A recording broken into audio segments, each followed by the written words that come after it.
911, what's your emergency? Yeah, it's me again, yeah? So I got out of the pool, I robbed the flat, I have a massive erection, I've decided I do want to rape, but the woman of the house, yeah, is wearing, get this, a chastity belt. I want to talk about Europe and the UK disarming the populace entirely. Because there are two stories that came out in the last couple of days, which I thought were alarming. So question of the day.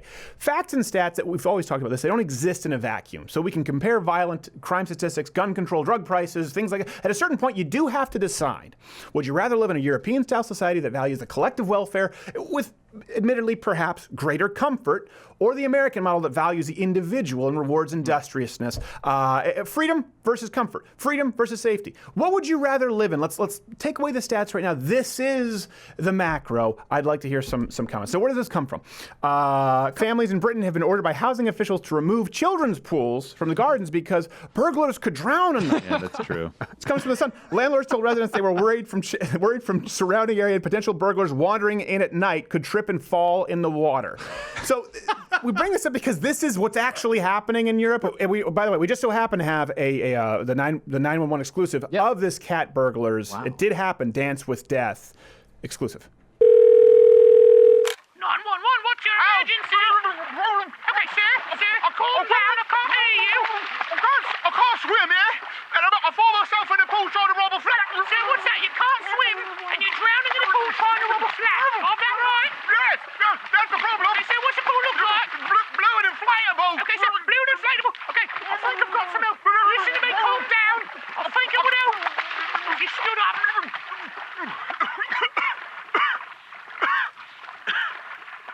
That's much better. Thanks. I'm gonna go rob that fat, yeah? Glad I could be of help. Yeah. Maybe rape a woman.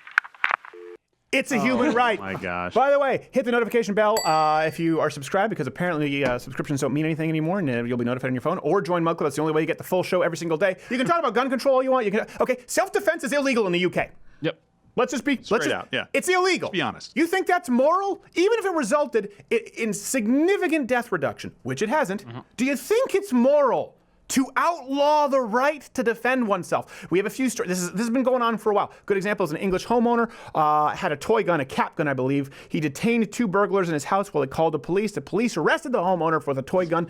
It was used to threaten or intimidate. Yeah, only in the UK. Same thing happened with another cap pistol, an old lady. She was arrested for putting someone in fear when she scared off a group of kids. Yep. There have been people charged for self-defense all the time in Europe, all the time. And this is important because I think this was a USA Today article. They were talking about how there was a quote that said accidental gun deaths in the United States are still a significant cause of death per year. So if we look at the CDC report in the United States, we have 146,000 accidental deaths per year.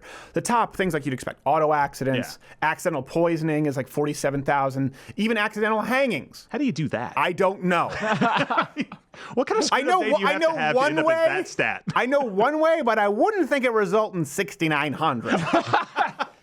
Maybe going a little too far. And way down the list, scroll at the parchment paper with accidental discharge of firearms at 489. Wow, that's almost a small number. It's actually the least frequent cause on the CDC lists.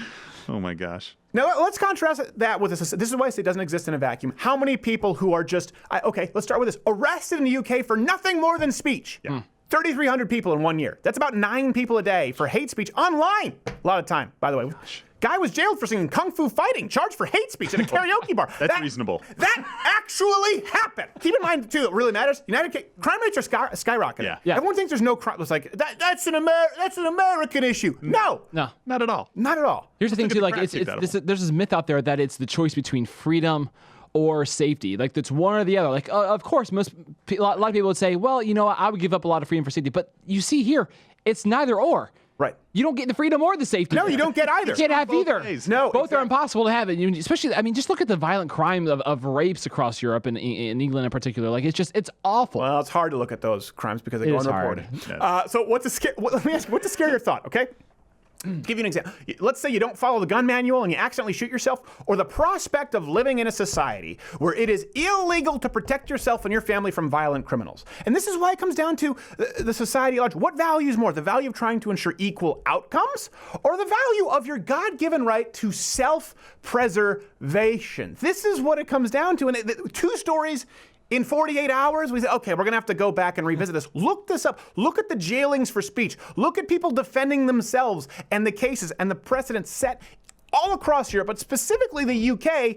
It is unreal. Well, and you're making people have to second guess whether they're going to protect their families. They have no idea what some intruder's intentions are. To kill them, to rape them, to just steal stuff from you. They're in the wrong. They have no idea. Look, once you come in my house at night uninvited, and you don't respond to me telling you to leave, I'm sorry, but if you die and I live, that's fine. This is the one time where I say I don't advocate violence. I advocate violence. Yes. If there's an intruder in your house and you are in the house and the intruder knows you're in the house, deal with it as swiftly and as violently as possible, period. You can't, no, if someone asks you to get down on your knees and puts a gun to your head, you can't assume he's had a rough day and he just wants a 99-cent small chili at Wendy's. Yeah. You've got to assume the guy, if he's willing to put a gun to your head, is crazy enough to kill you.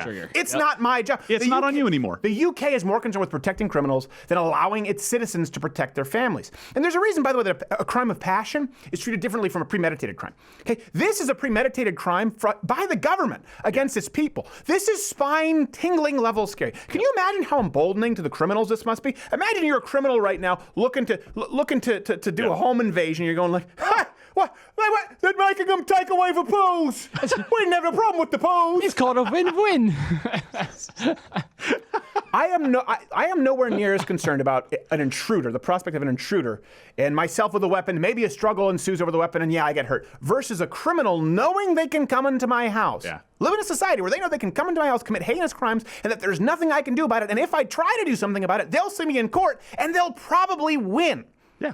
And you probably don't have a gun to defend yourself anyway. England. No. Good luck. That's why it bothers me when people talk about how they have socialized health. Well, that doesn't exist in a vacuum.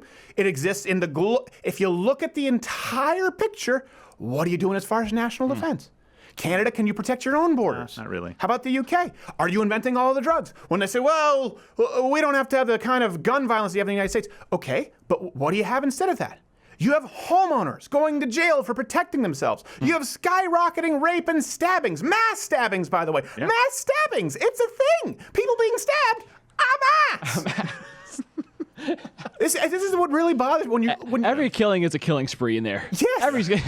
It's all the sprees. And this is why I want to know what you think. People who I just don't like the European model. I'm sorry, and I understand some people do. But when people act arrogant about Americans as a yahoo with guns, well, I'd rather be a yahoo with a gun than a victim in a society that sends me to jail for protecting my wife from a rapist with a ceramic knife. And I'd rather be in a society that values freedom and the rights of the individual. Over the collective rights of the criminal.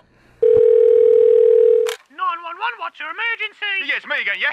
So I got out of the pool, I robbed the flat, I have a massive erection, I've decided I do want to rape, but the woman of the house, is wearing, get this, a chastity belt. Oh, chastity belt? I can only believe it myself, I know, yeah? Oh, bloody hell, pass the phone. Hey, stop it. She wants to talk to you. Listen, you got some nerve putting on a chastity belt in your own house. I don't want to be raped. That's a bloody old part of rape now, isn't it? It's not rape if you want it. It's my house. All right, listen here, that man in your house is a good man. Hey, he's just a man on furlough. We don't want to send him back in the clink just because he can't do a little rape. I'm losing my erection. It's going down. You see what you've done. Now, you hear that? He's nearly gone flaccid. Now, what's the combination to your belt? I don't want to. So don't have a good one to come on down and take off that belt myself. I'm a little busy. My lawn's a little help. I've got Kevin Spacey on vacation trying to get to the kids' playground. I don't want to. Oh, I can see it's going to be waiting. Put him back on the phone, yeah? She wants to talk to you. Okay, what's that? All right, listen, sir. I'm sorry about all this. The police have been dispatched. What I need you to do is stay in a safe, quiet place until they get there, okay? Now, have you got something nearby to maintain that erection? Hey, if you like this video, subscribe or click the notification bell. You should do both anyways because YouTube doesn't notify you if you're just subscribed. You have to hit that notification bell. So if you already are subscribed, hit the notification bell. And if you're not supporting this content, go to louderwithcreditor.com/mugclub. You get the full nightly show, an hour, every day, free, when you subscribe. This hand-etched girthy mug, as well as other programming. And listen, you also get to support Not Gay Jared's Remicade treatment. I don't know what it is. I know it has something because he had ulcerative colitis. It doesn't anymore, thank God, because I removed his colon. And truth be told, it's not working very well anyway.